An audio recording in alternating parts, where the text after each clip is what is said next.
Lucas Demeo, Pékin a une génération d'avance sur les voitures électriques. Pour le PDG de Renault, le temps presse, mais en matière d'électrique, le retard peut être comblé. Alors, est-ce qu'il sera comblé par Renault? C'est ça la question.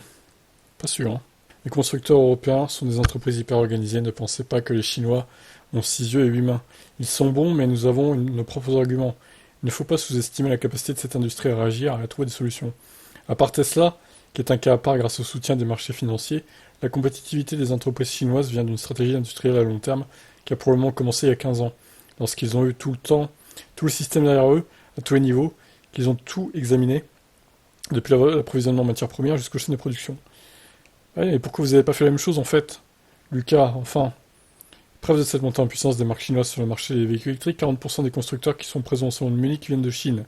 C'est 2 fois plus que lors de la dernière édition. Autrefois boudée par le marché européen, car réputée dangereuse, les marques chinoises misent aujourd'hui sur la sécurité de leurs véhicules.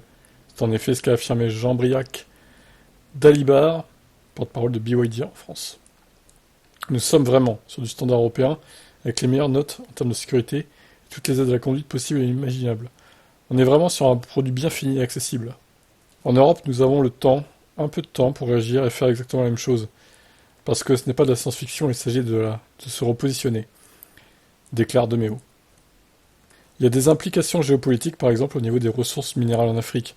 La possibilité pour les pays européens de bénéficier d'un traitement préférentiel serait très stratégique. Par ailleurs, les Chinois contrôlent la chimie, alors que nous n'avons plus de chimie en Europe, et que nous n'en voulons plus. C'est eux qui font les affaires.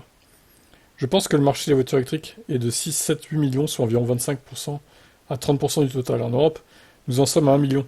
Je ne sais pas quelle est la capacité de production des batteries en Chine, mais elle doit être déjà de l'ordre de 300 à 400 gigawatts.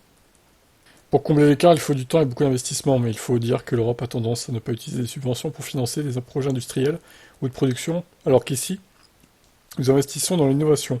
C'est un handicap majeur. En aval, il y a la question des infrastructures. En Europe, il y a un manque total de coordination. Chacun suit sa propre voie, alors qu'il y a un besoin d'orientation. D'après nos calculs, la vitesse d'installation des chaînes de production devrait être multipliée par 7 pour répondre à la vitesse à laquelle nous introduisons les produits sur le marché. Le dernier obstacle, selon Demeo, avant de conclure en invitant à ne pas exagérer dans le pessimisme, c'est qu'en Europe, nous payons l'énergie 2 fois plus cher que les Chinois et 3-4 fois plus que les Américains. Pour fabriquer une voiture électrique, surtout en ce qui concerne les batteries, il faut beaucoup d'énergie. Pour produire un véhicule électrique, il en faut autant que pour en faire rouler 5 pendant un an. Ok, bon, bah voilà, des paroles très pessimistes encore. Même si, bon, ils pensent que le fossé peut être rattrapé, mais bon, ça va prendre du temps, hein, forcément. Que pensez-vous de ces déclarations de Demeo?